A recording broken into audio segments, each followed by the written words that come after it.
Hello and welcome to the Online Prosperity Show. My name is Yako Jackson. I am a healer, a coach, an author, a speaker, and a mother. The founder of The People Practice, which is a coaching consultancy that works with people, leaders, communities, and organizations to really align with what's true and what's real, what's honest for them. In this episode, you're going to find out about my life journey. You're going to find out about how I got to where I am, the challenges that I faced, and how I continue to overcome them. I hope that you are able to learn a thing or two for yourself and reach out if you want to chat. Thank you very much and enjoy.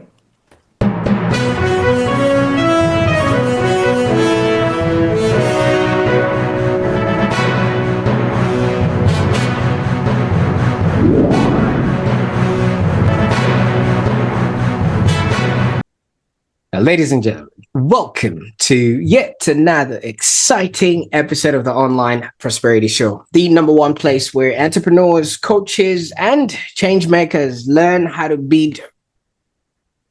Okay, what did I say there? How to build. One second. No problem.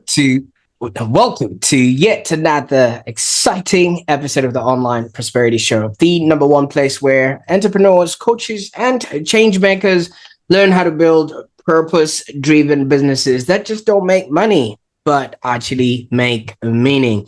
I'm your host, Prosper Taruvinga, and today we're going to be diving into a story about transformation. I mean, the kind that starts when life actually throws you a curveball and forces you to become who you truly are. And I guessed Yako Jackson, who's the founder of The People Practice, a consultancy that's helping leaders and organizations move from performance to purpose. And I can't wait to jump into this conversation. Now, Yako, welcome to the show.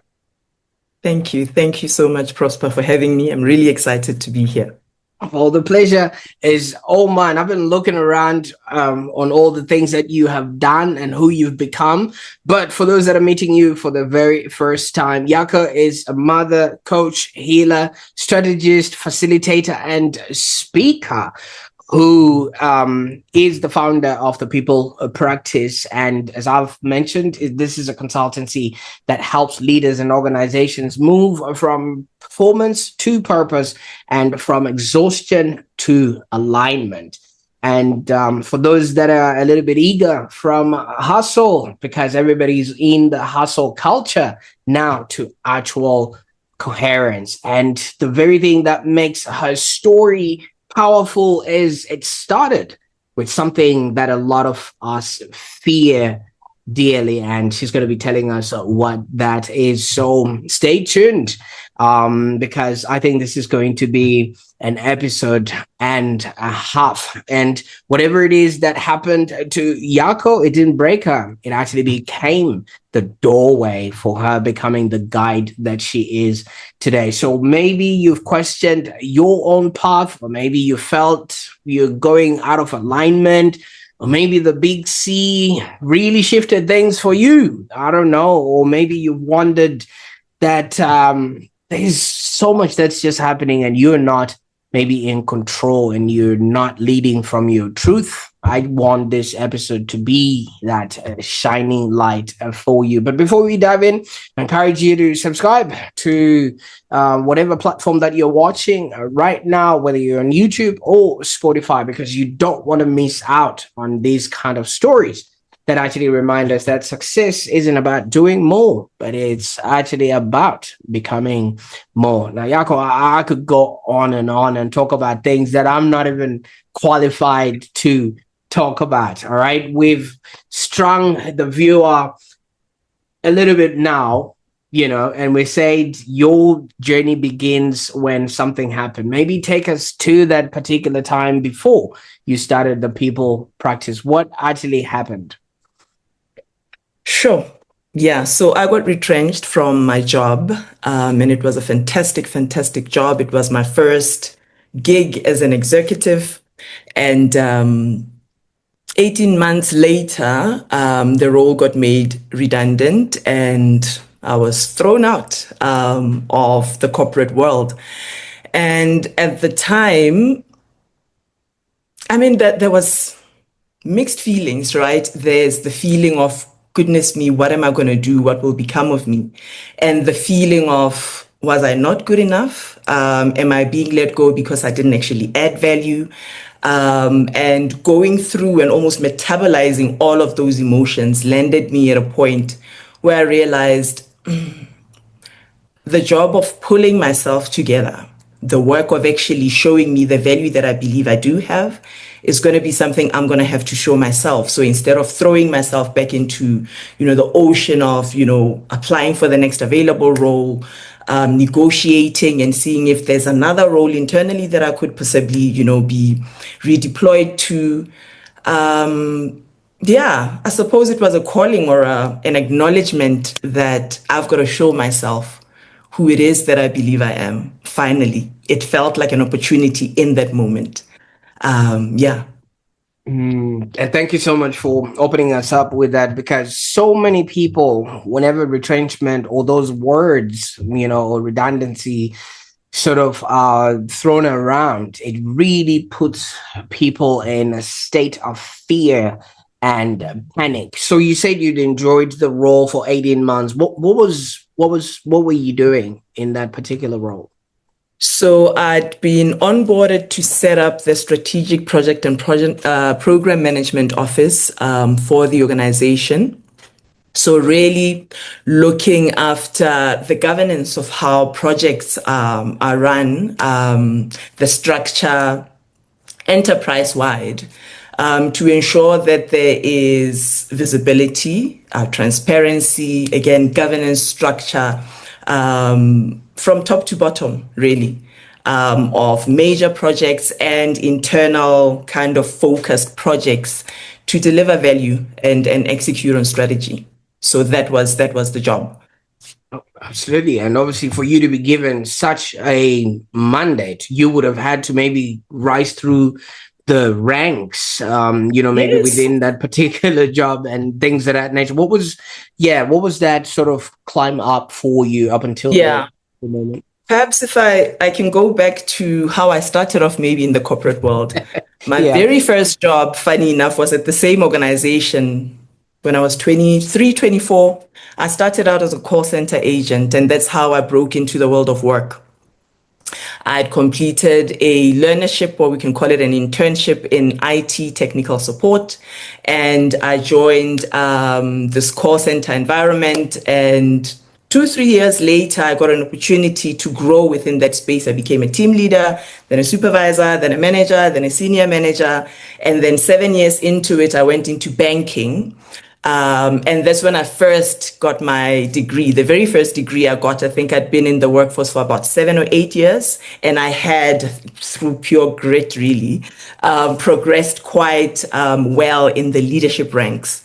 And I got my first degree and then started adding on my qualifications in that way. But I'd already grown. I was in a banking space and big corporate, and leading a team of really, really fantastic, talented people, multidisciplinary team, change managers, business analysts, learning and development specialists, communication specialists. And the job there was to land technology across the business, across the continent, pardon me. An internet banking platform, if we can call it that, for corporates that was, or still is actually being offered by this banking institution. And I did that for 7 years. And then the people development or the people leadership bug kind of bit right back, because I found that in the banking space, it was really cold, the texture or feeling of leadership wasn't quite the same as what I'd experienced in my previous job. That's when I pursued coaching, trying to understand, how does one add value in a leadership role outside of just being appointed as a leader of people. And the skill then became completing a postgrad diploma in coaching.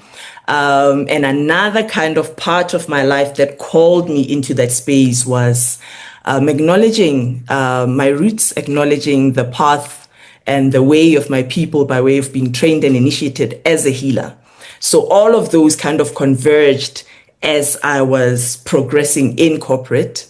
7 years into all of that, I then moved into consulting, which gave me an opportunity to really, really play in the field of crafting solutions and leading initiatives for different corporates. So leadership development initiatives for, corporates in insurance, corporates in telecoms, corporates in retail.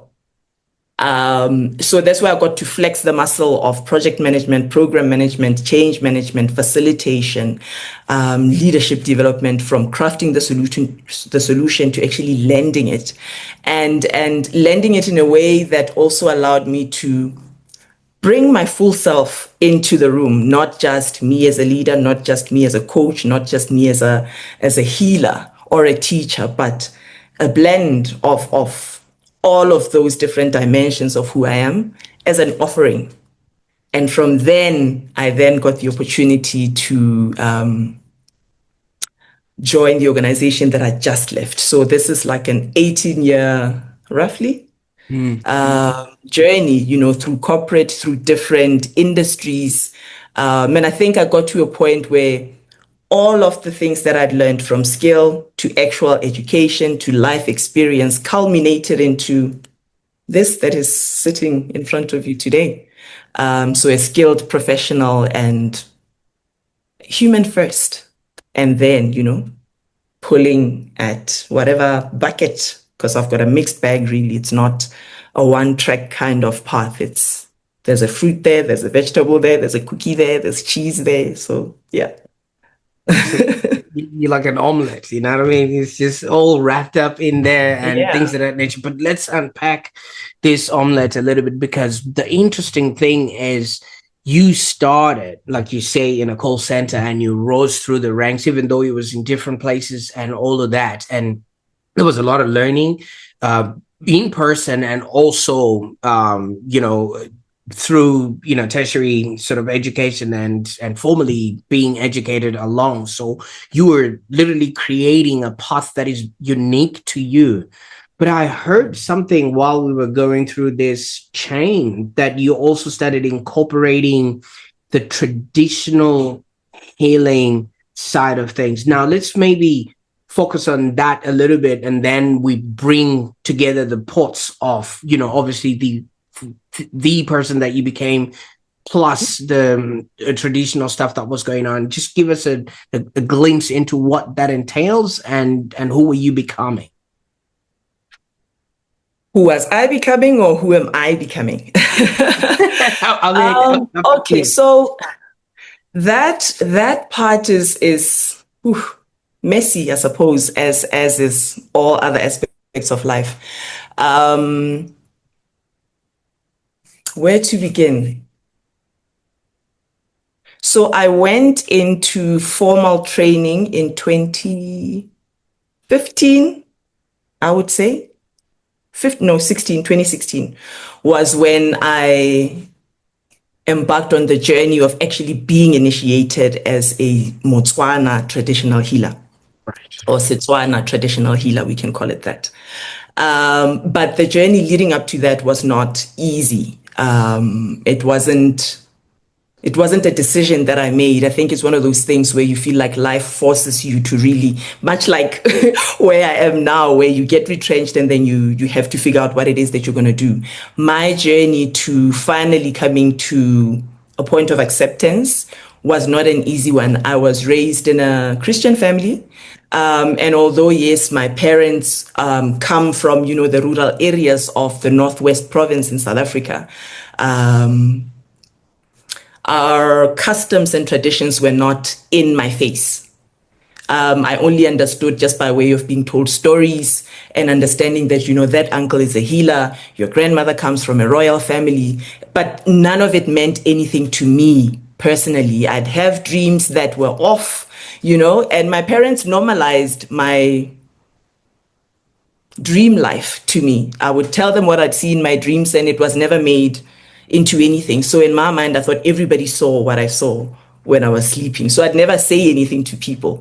I remember both my parents are late, but my mother would always kind of say, no, if you see, for instance, if you see your grandmother in your dream and she insists that you don't leave, understand that if you decide to stay with her there, you're not going to wake up. So rather, offer her something, ask her what she wants, and tell her that you'd have to leave and then come back and present it to her. Then you can leave with grace and come back the next night or whatever. So that kind of helped me accept that it was just normal. Until I was much older, both my parents were gone. Then I realized this is not normal. Other people don't experience life this way. I mean, outside of having dreams that actually do come true about people and situations, I didn't think it meant anything. But it got to a point where if the dreams were a little too vivid, a little too confrontational, and I had no choice, honestly, but to hand it over to God. How I came to accept was to say to God that, you know that I am of you. If this is something that is clean and pure, you made me, you understand, my shortfalls, you know that I'm stubborn, I remember quite vividly, I said, do not harden my heart so you can punish me like you did with King Pharaoh. That was my prayer for myself. Soften me up so that I can surrender. And it was through that I was able to walk back into myself. And I discovered a wealth of knowledge, a wealth of healing, a wealth of just abundance through and through in the teachings of my people, the ways of my people. And yeah, it still drives how I live and how I show up in the world today. And it does inform how I show up in my coaching sessions, how I show up in business, how I show up as a mother, in my life, all the dimensions of my life. Absolutely. And thank you so much for taking us there, because then that really opens us up to the actual uniqueness that you bring to the table, because to whom much is given, much is required. You were receiving these dreams, and obviously they needed some sort of outlets or things of that nature. But as a young girl, maybe you can walk us through an example of a dream. Like, would you dream of eating candy, or would you dream of other people in different places, and maybe those things will actually become real? Because I know as a kid, I always wished I had all the money in the world so I could buy all the sweets that I could. And half of the time I would dream about that. Okay. All right. So maybe I'll share 2 or 3 dreams that were symbolic, but actually upon interpretation turned out to like what I saw in the dream and what actually happened were, one and the same thing. I had an aunt who was ill. I think I was about 11 because my mother was still alive at the time, 11 or 12. And I went to go visit her in hospital. And days after I'd seen her, I saw her in my dream. So back home where I come from, right in front of my house, there's a bus stop. And I'd walked out of my house to go God knows where. And as I walked past the bus stop, there she is, sitting there, and she was in a wedding dress. And so I said, I'm gonna, Auntie, I'm gonna stand here with you. Where are you going? And she said, no, I'm waiting for my bus. I'm leaving. So I thought, okay, let's wait. And then I'll carry on after you've gotten your bus. As we're standing, so buses kept on coming, and she would get up and I would say to her, no, that's not your bus. So after having kind of missed a few buses that she thought were hers, I then say, I will tell you when your bus arrives. We sit out, eventually a bus comes through, and I say, okay, that's the one that you're going to get on. And she got on the bus, she left. That morning, when I told my mother, she then explained to me that means she is no more. And we received the news that day that she had passed away. Another one is of my own mother. because from that day, she then explained to me, when you see somebody who's unwell and you see them in this way, it means they're not coming back. So she told me that if you see somebody, you see how I am, like half this image, not a full body picture. She then explained to me, if somebody's ill and you see them like this, over and above seeing somebody getting on a bus, in a wedding dress, la-di-da, la-di-da, that also means that person is going to pass away. So on the 12th of July in 1996, I woke up in the morning and I'd seen my mother in that way. She was ill. And I went to her mother and I told her, she's gone. And at 3:15 that day, we received the news that my mother had died. So that was when I was a little girl. And now, 2 years ago, 3 years ago, I had a dream about somebody I'd worked with many years ago. We weren't friends, we weren't close, we were just colleagues, pleasantries in the kitchen, and that's that. And in my dream, I see this person, I hear her voice actually, and she's walking me through her vision board. And as she's taking me through the different parts of the vision board, she says, as you can see, I now have my girls. But when I'm looking at her hands, she's holding a pair of socks, and she pages it almost like, you know how you flip cards, but they multiply. So it's no longer 2 socks, it's 4. I lift my eyes, there's 2 little girls there, babies. And then I see her face. And that really just felt random. I didn't understand what that was. The following day, I sent her a voice note. The babies turned 1 in September this year. She wasn't pregnant at the time, or at least she didn't know she was pregnant at the time of me having the dream. It was the 24th of January in 2024. Was it 4? Yeah. So yeah. And thank you so much.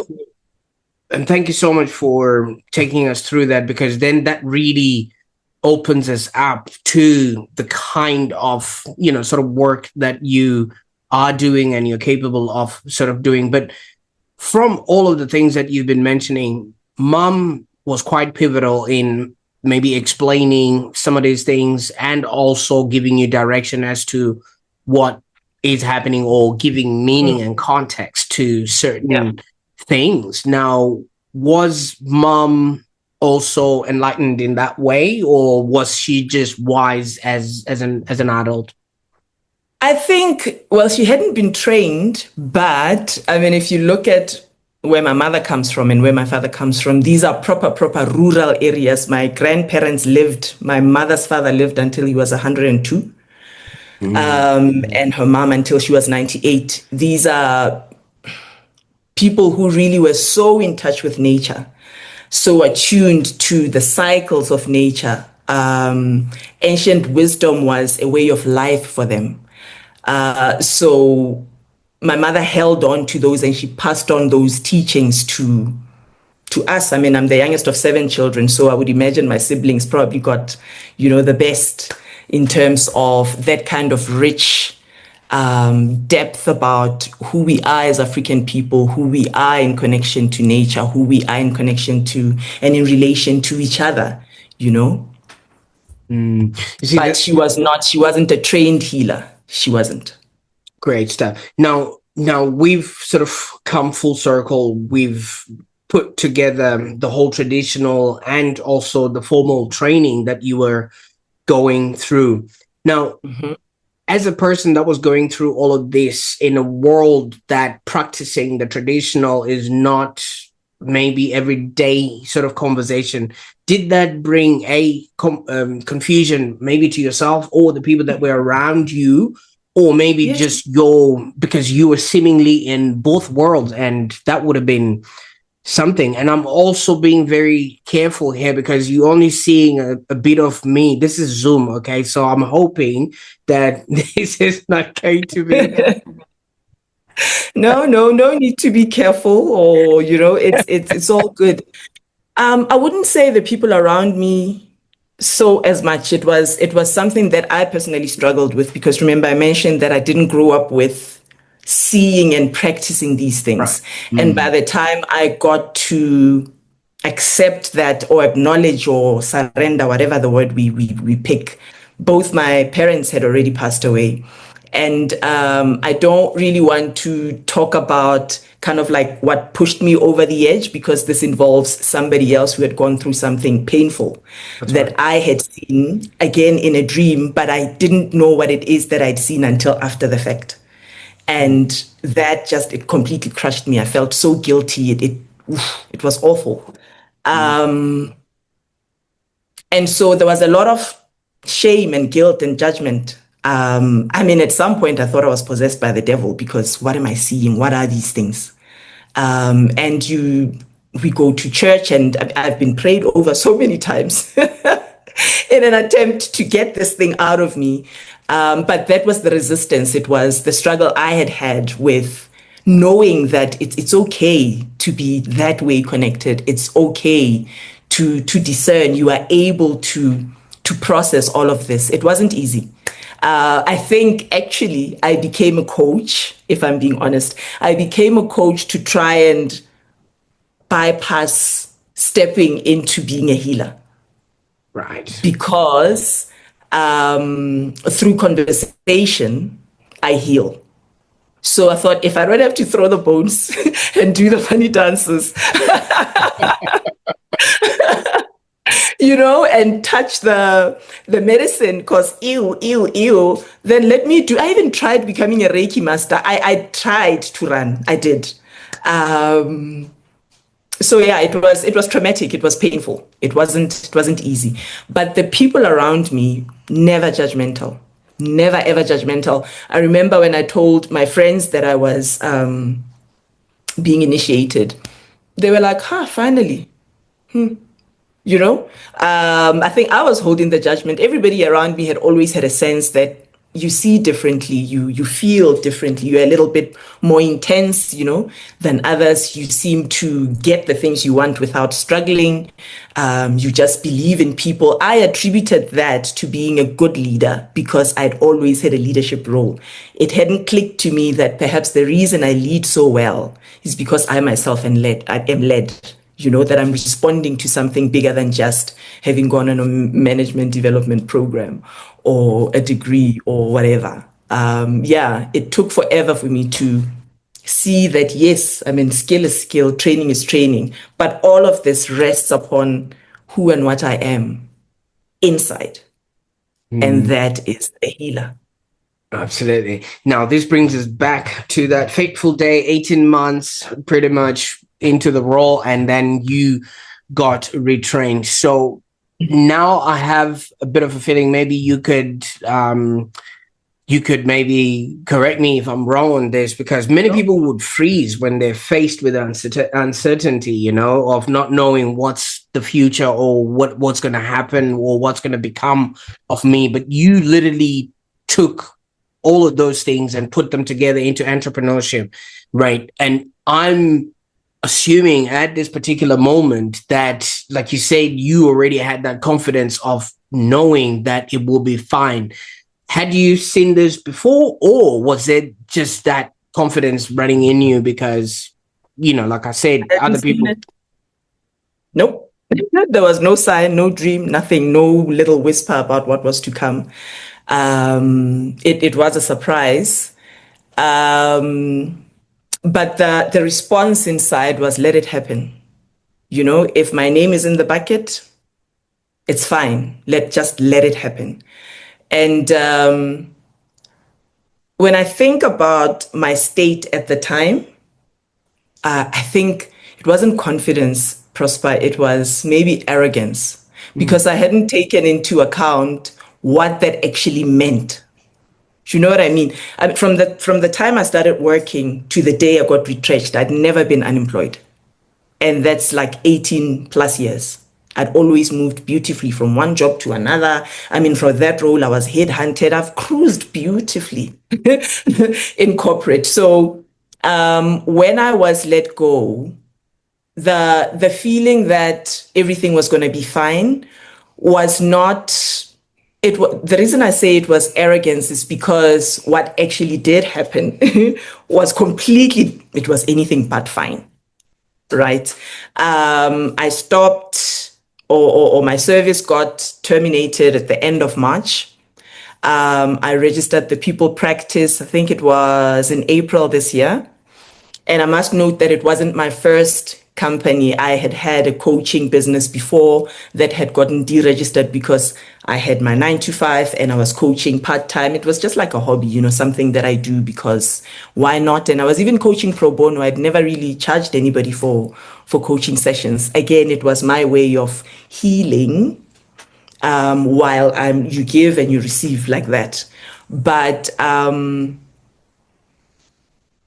being retrenched and sitting in the truth of what that actually meant and having my life fall apart as a result gradually, not not right at the moment. And that's why I say it was arrogance, because there are certain things I think that I had thought about. I knew well in advance. I knew 3 months before that my last day would be at the end of March. But I don't remember making any kind of move or preparation to. I just assumed, that everything would go. I mean, I've got beautiful relationships in the industry. I'm great at what I do. Obviously, I'm going to be cutting a check at the end of April. I'm not going to be without. So yeah, it was overconfidence, I think, that didn't really set me up to succeed right off the bat when I did get let go. I don't know if does that kind of absolutely. And there's always an interesting transition that happens, because you didn't decide you wanted to go back from what you've told me, right? You went straight into entrepreneurship, and obviously, what was that sort of transition now like? I mean, we now have an element of you having not really paid attention to what was happening, but now that you no longer have a paycheck at the end of April. Yes. So the transition was rough, Prosper. It was violent, I would say, in the way that I had to wake up and realize that this is not autopilot. You're actually going to have to get involved here and show up in a way that you've never shown up before.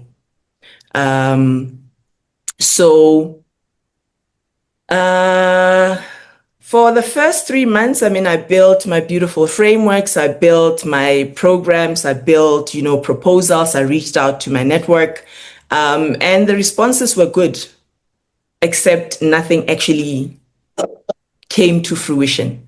It would be, yes, we're interested, let's do this, let's do that, but then they stop taking the calls. They don't return the emails and nothing, there's no income now. And that's when I realized I miscalculated here. And I did actually try to go back to corporate. I applied frantically for roles. I made a few calls and been to interviews, and even that didn't come to fruition. And it was at that point that I realized I need to kind of get my head or get out of my head and drop into my heart, if I can put it that way, and get real about what is actually happening. There's what I think I can do. I'm trusting in my own kind of ability, my own skill set, my own connections, but there's something else here, something much bigger that is being invited to come into the room that I've not listened to for a very long time. And that's when I came to understand that, I mean, there's the roles we play, but who you are at your core is what is most important. That is the thing that I think finding my way back to my center, finding my way back to my truth, is what has enabled me to pivot within the pivot. And from the time I realized that the way I'm showing up and the way I'm speaking about my business, the way I'm speaking about what I'm doing, because when I first started, I thought I'm registering the people practice, but I hadn't realized that I was actually showing up as somebody who's self-employed, not an entrepreneur. Right. And I hadn't even bothered to understand if there's a difference between the two, because building a business and making sure you get a salary at the end of the month are two different things. So that's the thing that I woke up to 3 months into having, registered and started the people practice, is that this is something much bigger than making sure that my bills are paid. This is building an empire. This involves other people. This is my footprint, in the world. And the way I have to be about it is I'm going to have to be bolder than I've ever been. And I don't know how to be that bold because, I've never been here before. And so, I have a coach who helped me have a conversation around crystallizing exactly what that means, exactly what that looks like. And for me, it's been about understanding what, and we can go into it a little bit more, but it's about finding a place of safety in yourself. It's not about getting money. It's not about getting the job. It's not about getting the contract. It's about walking into that part of yourself where you're safe enough to be in abundance, to be with wealth, to be with power, to be with authority, to be with challenge, even to be with difficulty, knowing that you are safe. And yeah, that practice of reminding myself that I am safe. I'm safe to feel pain. I'm safe to feel joy. I am safe to feel free has been, sure, something that I'd even liken to a conversation with my mother, a proper unveiling of, it's not about the things that we are chasing. It's not about even attaining those things, because I've achieved so much and it's all gone. The question is, who are you being while you're doing the things that you are doing? And that's been, that's the thing for me. That's my, I don't know what to call this, but I love yeah, that. Yeah. I love that so much because yes, if you're going to be self-employed, you just got to be making sure that checks are coming in. But if you're building, and I love how you premise that, because if you're building, it doesn't matter what time it is. It doesn't matter how it's all happening, as long as there is, as you said, a lasting footprint. And there's a book in that, Yako. I feel like so many people get that wrong, in as much as just because no one is telling you when to clock on and clock off, it doesn't mean you're actually an entrepreneur. No, you are just somebody who tells themselves what time break time is. But those that are out there building, what's and on. But it takes a redemptive amount of self-awareness. And I like how you mentioned that, wisdom can be passed down, but becoming is always personal, because this is a journey that only a few people will be able to go through. People could read about it in books, people could listen to it on a podcast like this and things of that nature. But, you were going through all of this. Mm-hmm. The people that were around you are always my favorite people to want to find out. You were going for your own safety, but were they safe? You had kids by then. Mm-hmm. You had a whole life around you, your family, Ogo, and everyone.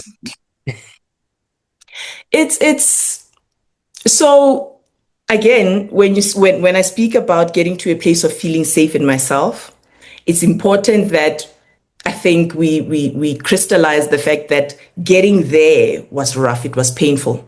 I've been scared. It was terrifying to actually be in this position, to not know what I was going to do for my children. I've got 3 children, 19, 17, and 12. And I've got my niece's daughter who's 6 years old. So how our families are set up, where one who has tends to look after the rest of the system. Oh, absolutely. So there was all of that that I had to come to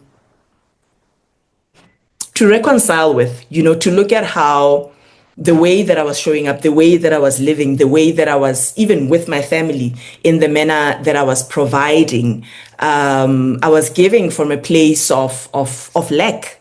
I hadn't realized that because I hadn't built that safety with having abundance, I just had access to money. over time. And it seemed like it was abundance, but it really wasn't. It was just access. Because when the access was cut off, boop, I couldn't find abundance inside of me. So it was literally rewiring my brain, relearning how to define these things for myself and to come back to a place of, I mean, if I've always gotten jobs that are high paying, why am I not finding a job now? Why?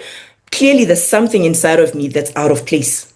The people around me, absolutely amazing in that you get to see how the way that you carry yourself, the way that you express your pain and your joy, if you are a person who, like, I'm the provider in my home, so my state of being determines the mood in the house. I was telling a friend of mine that I'd always seen my relationships, because of the power that I held from a financial perspective. There was, yes, love, respect, kindness, but they were driven by duty. And when the ability to activate the duty was taken away, I started to see that I can actually lean on my children. I can lean on my children. I can lean on my sister. I can lean on. There's depth in who they are. They carried me. I didn't carry them. It's the most incredible thing I'd ever seen. My system, my friends, my immediate family, my extended family, the way that they rose to they didn't shift, they didn't waver in their belief in me when I couldn't see myself anymore, when I couldn't connect the dot between, how am I here? How, their faith and belief in me became a mirror.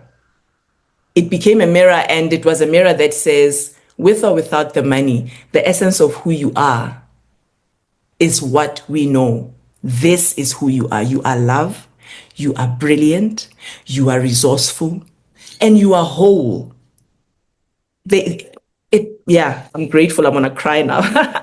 I'm Okay, absolutely grateful. I'm you. thinking about it, and yeah, and I did in a way take those relationships for granted. I don't want to say, I'm not going to make it sound like it wasn't on purpose, but I see now that the way that I was showing up in those relationships was informed by the fact that I had more somehow, yes. Absolutely. Yeah.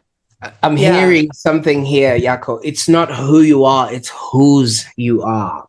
Because so many people get caught up in them being the leader or the person who they are, but that stays at that corner office. That stays the moment you step outside that elevator. Yeah. Because when you're at home, you're Sally's dad, you're Right? somebody's mom. So Yeah. you actually are describing this coherence as alignment of thought and emotion and action, and I don't think a lot of people have that.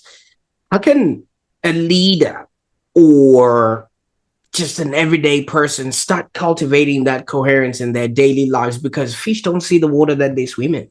Like, you wouldn't have been able to see those things happening because your wallet, you were standing on your wallet and you could see further, but the moment the wallet shrunk, you could now start seeing, wait a minute, there's people that live around here.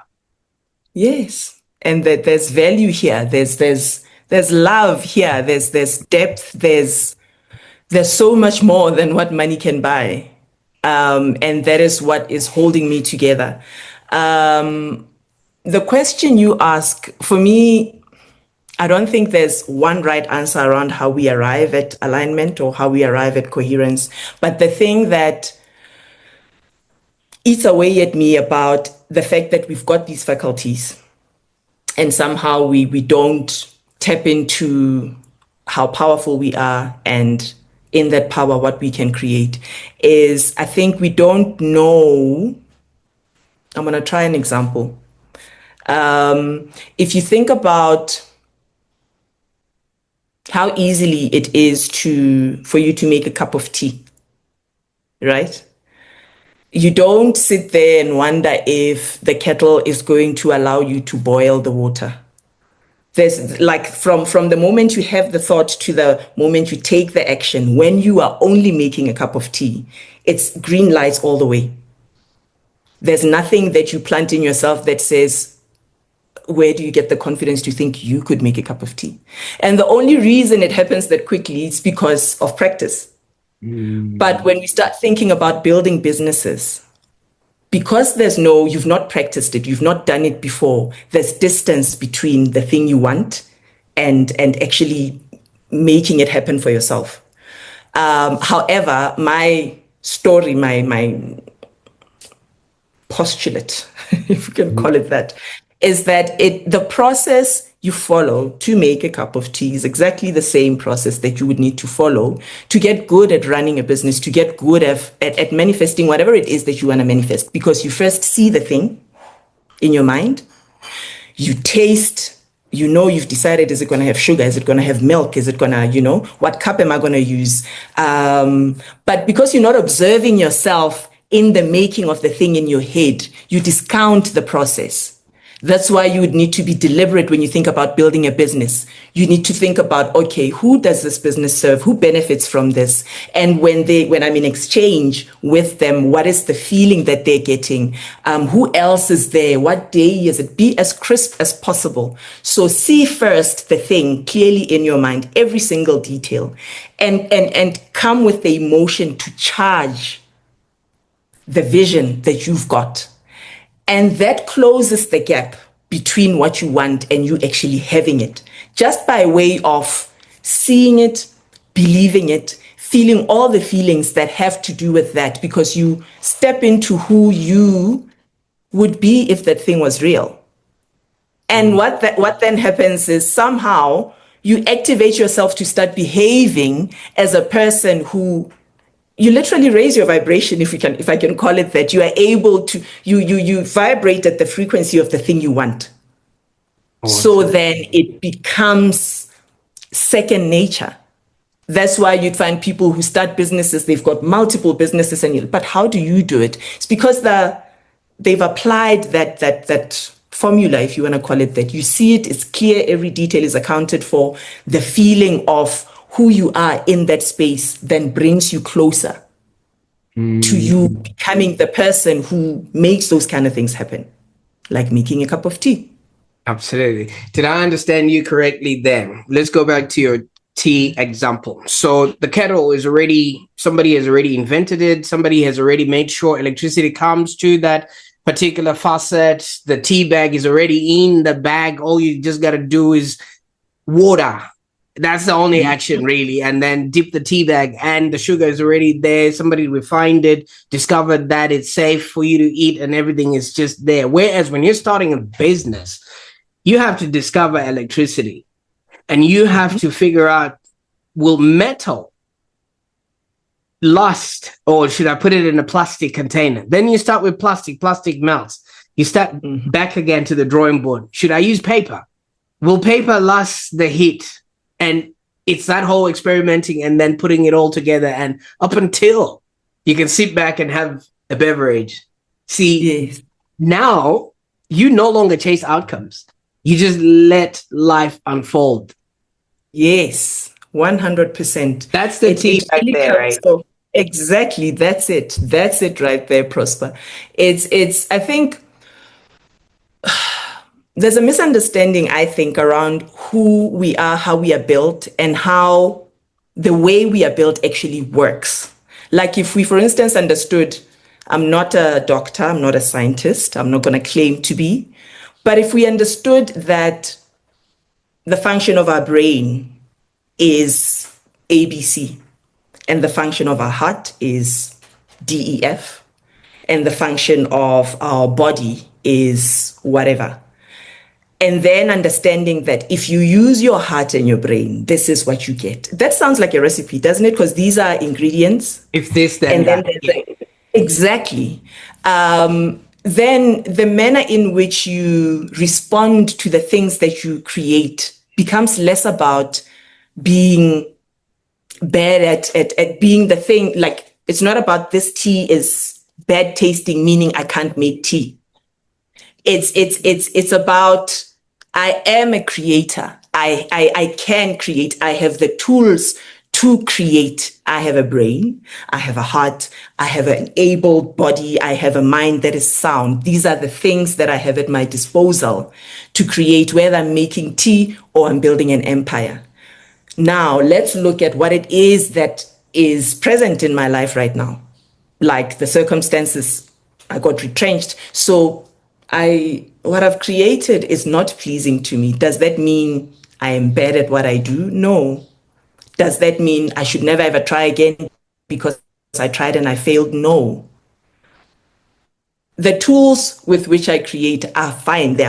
I must just use them again and align my thoughts and my emotions such that what I produce is pleasing.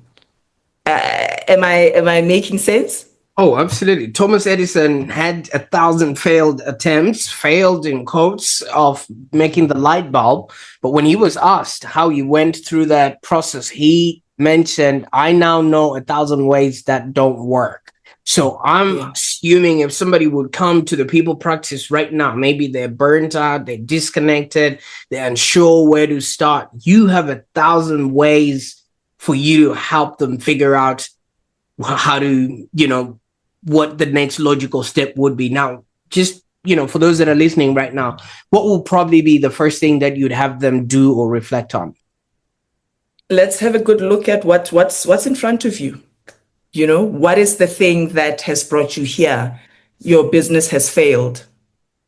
And what does that mean? What meaning are you attaching to it? Because if the business has failed and you say, I am a failure, what that does is it informs your mind never to try dreaming again. It informs your heart not to get excited about potential growth. It shuts you down. So the judgment that we apply is what determines the next course of action. So your business has failed. Fine. Let's look at how you got there. How aligned were you? How clear were you in terms of your visioning for the end product? How attuned were you in your heart about seeing to it that what you want is going to happen? Faith, if we can call it that.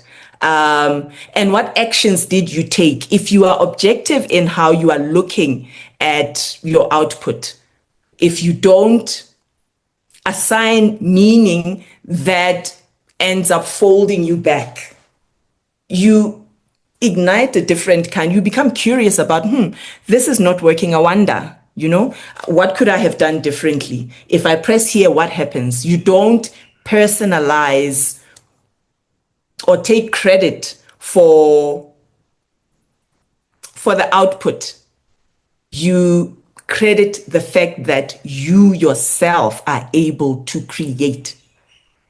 So if you stand true to the fact that you I don't want to say manifest because I feel like the word is used. So we'll stick to create. I am a creator. Whether what I create is good or bad, that's judgment, right? So if we focus on fine-tuning the tools we have to create, find out what they are, find out how they work, find out what kind of combination yields the best results, learn about who and what you are.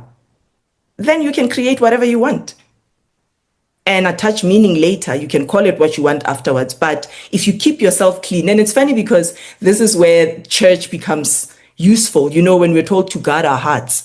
That if your heart is full of stress and shame and guilt because of the judgment you place on yourself, because the things you've created don't please you, when you try to sit and come close to yourself, it takes long. It's distorted in there. It's difficult to find silence in yourself because of what you've wrapped yourself around in or with. So to stay clean is not cute, to say, feed your mind things that are positive, and it's not trying to bypass anything. It's good spiritual hygiene because it's from that place that you're going to create life Whether you're going to be happy with it or not. I can imagine. Now, Yako, you be a lot of people have a binary sort of way of looking at things, black, white, night, day, because that's the world that we live in, and I blame school for that, because 1 + 1 is 2, and people are not allowed to say 11 or maybe call it 11 teen, or 3 or whatever it is. But in a creator's world, that happens. So for those people that are really married to the system and really can't maybe shake themselves out of it because, God forbid, something is not as it's supposed to be, and they think it's ruffling some feathers. Do you have any sort of words for people like that? Because I think being rigid is just making it difficult for people to be. Well, in terms of structure, Prosper, you can't fight the system in that way. Day is day and night is night, Right. Yeah. What becomes important for me is understanding that in order to have a different experience, you must be willing to shift your perspective. Right. You must be willing to see things from a different angle. Because when you see things from a different angle, you experience things from that perspective. So, there's a lot of people who have answers to why, or reasons as to why their lives are the way that they are. And that's because they're not willing to step outside of that paradigm. They're not willing to see things from a different angle. What I can offer, though, and what I often do offer, is life or success or experience is in the whole. It's not in the either or. For instance, if you have a coin, there's a heads and there's a tails. Those are two sides of a coin. Still the same coin. But the value is not in the direction that the coin is facing. The value is in the coin itself. Just because it's facing up and we prefer up does not mean it's more money than when it's facing down. The thing is where the value is. So being whole, understanding that it's not about being on that side or on that side. It's about being the thing, embracing the fact that 1 + 1 = 3. Because the heads and the tails make the coin. Make the coin. And that's where the value is. Right. A day, 12 hours of daytime and 12 hours of nighttime give us 1 day. Absolutely. Do you get what I mean? So it's about understanding that we're not getting to, and maybe that's why balance is such a big thing in the wellness space. I prefer the word integration. We've got to learn to understand that the yin and the yang, left and right, I am what is in the middle. The past and the future. I am the present. Giving and receiving. I am where the transaction. So holding the paradox is my invitation. Learn to live right there where things are falling apart and things are coming together, because that's the sweet spot. That's where you get to decide. That's where the present moment is. That's where the opportunity to change is. Right there in the middle, not on because if you go on the one side, you tip the scale. If you go on the other side, you tip the scale. In the middle, right there where the heads and the tails meet, and you have a 5 Rand coin. That's the sweet spot. You know what I like about all of this? From the outside, anybody who would have been seeing or watching, it looks like you lost your job, but you literally found your purpose. Like the job might have actually been slowing you down had you continued with it. You were literally driving all of this with the handbrake on. Now that... Yes. Absolutely. Absolutely, I agree with that. I think it was, when you become so great at pursuing performance over presence, There's nothing wrong with being able to do things. And being able to do things well. But when you get to a place where I believe I got, where it became so much more important for my voice, because at work as a director of strategic project and program management, where does the coin conversation come in there? Doesn't. It's about pushing target. It's about, making sure that we're making money, making sure that we're achieving. So a huge part of who I am just wasn't alive in corporate. And I don't want to say it wasn't allowed to be alive. It just is the way that I think I, again, believed I had, if I'm going to operate in that space, I have to be that way. And once it's gone, it's landed me straight exactly where we're talking about that. It's about purpose, whether I do this in a corporate environment or in a community somewhere, performing a healing ritual. It's always the coin. It's never heads or tails. So my purpose has come to click. I feel like I've clicked into place, if I can put it that way. I like that. And if we can really make this a little bit, maybe what it's not, I kind of feel like from that time of the retrenchment to the time it all started clicking in, like you said, in place, it was somewhat of a rite of passage where you literally had to go through this, because had you not gone through this, you wouldn't have, one, discovered who you are, discover what you can offer, and also have that courage to be able to help others be, do, and have a happier existence. Now, for those that might be wanting to go through something like that, maybe with your help or things of that nature, what is it that you're offering, and how can they be initiated? Ooh. Sure. What is my offer? I think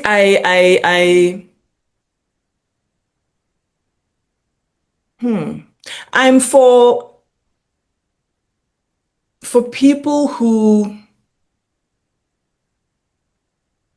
really just want to feel whole, to feel like whatever happens in the world, whatever life throws at me, and that's why I don't call myself an executive coach or a leadership coach or this. A coach is a coach.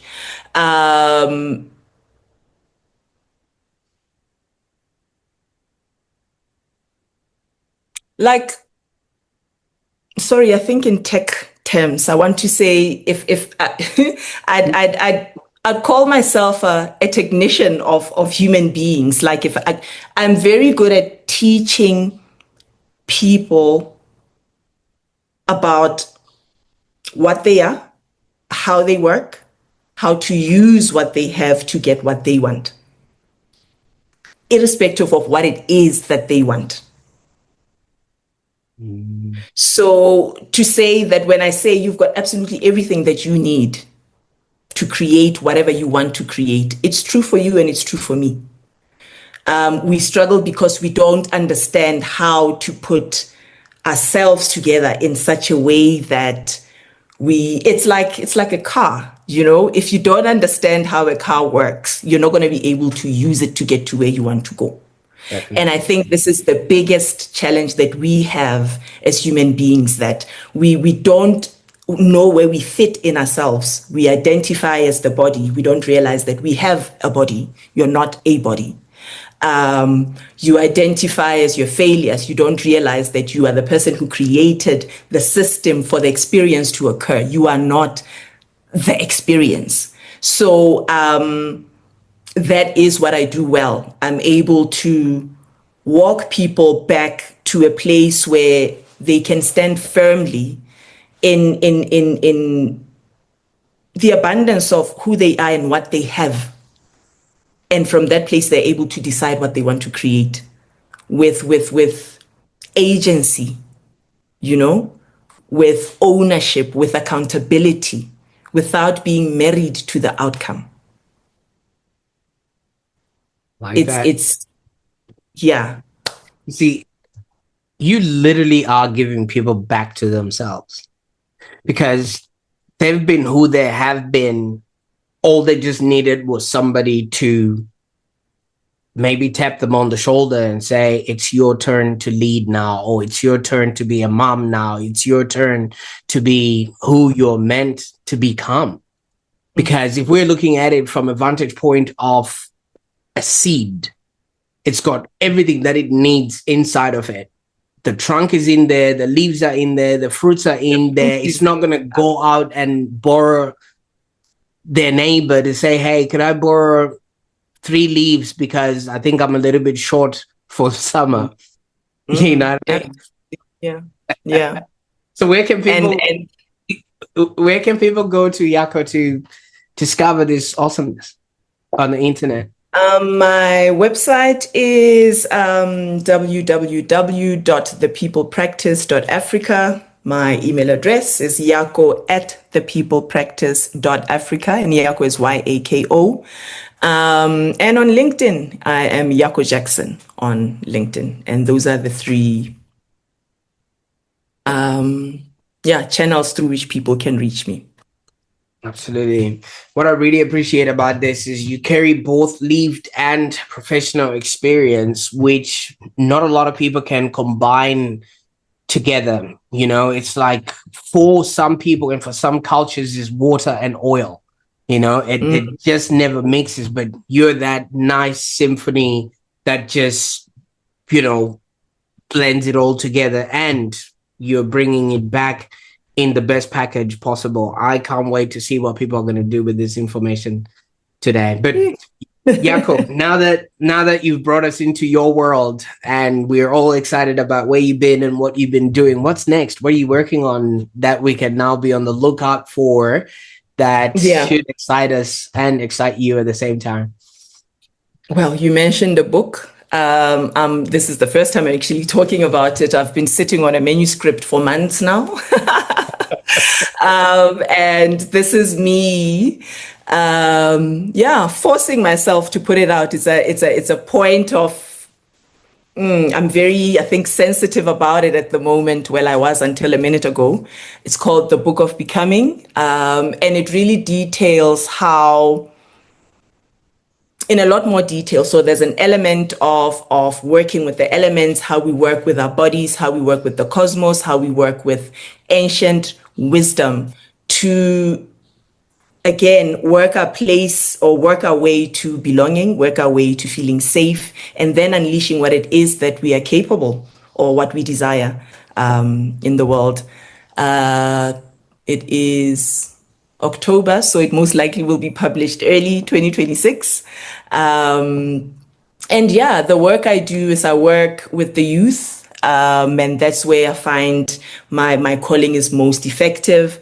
Youth who are going into, their first kind of experience of work. Those are the active projects that I'm working with now.